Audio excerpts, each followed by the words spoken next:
राष्ट्र सर्वप्रथम, राष्ट्र सर्वप्रथम, राष्ट्र सर्वप्रथम, राष्ट्र सर्वप्रथम। राष्ट्र सर्वप्रथम की बात कार्यक्रम में आप सभी राष्ट्रवासियों का हार्दिक स्वागत है। अहमदाबाद में भाजपा अध्यक्ष नितिन नबीन के स्वागत समारोह का आयोजन किया गया, जहां पार्टी कार्यकर्ताओं ने उनका भव्य अभिनंदन किया। कार्यक्रम के दौरान नितिन नबीन ने गुजरात के कार्यकर्ताओं को संबोधित करते हुए राज्य की धरती को नमन किया।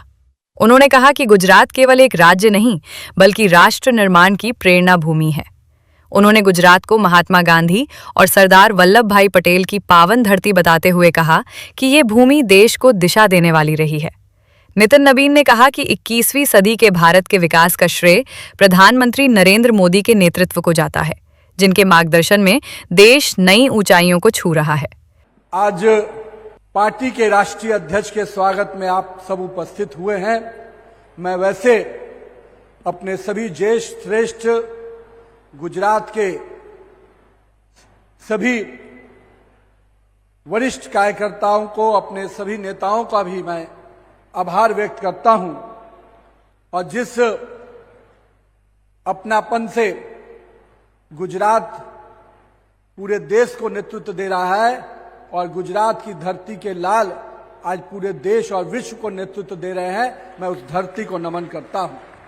महात्मा गांधी की धरती, जिसने इस देश को अहिंसा जैसे ऐसे विचार दिए जिसके बल पर पूरे विश्व में भारत ने अपना एक अलग पहचान बनाया, लेकिन इसी धरती ने इस भारत को एक करने का बीड़ा जिन्होंने उठाया, और हम कह सकते हैं कि सरदार वल्लभ भाई पटेल ने इस भारत को जिस प्रकार से एक करने का जो गृह मंत्री के रूप में काम किया, वो आज पूरे देश के एक एक नागरिकों को गौरवान्वित करता है कि हमारे गुजरात के लाल ने पूरे भारत को एक किया।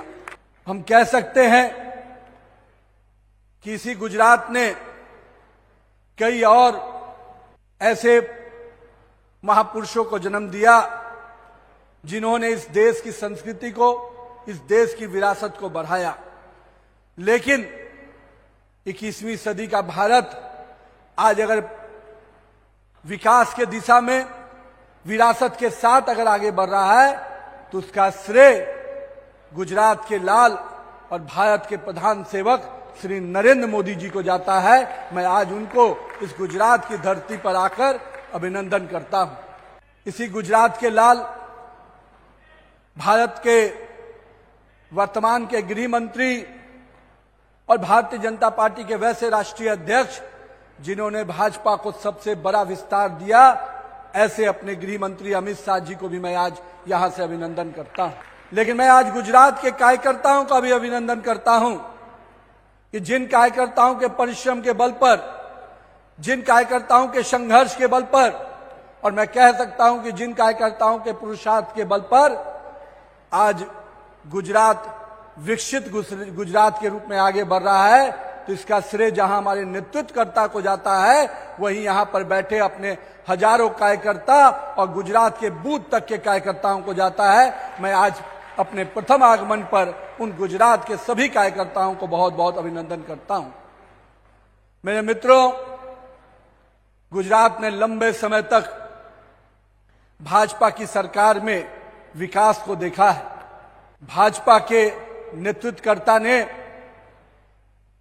गुजरात के एक एक गांव को, एक एक कस्बे को विकास की योजनाओं से जोड़ा है, और आज गुजरात तो देश को ही नहीं पूरे विश्व को दिशा भी दे रहा है।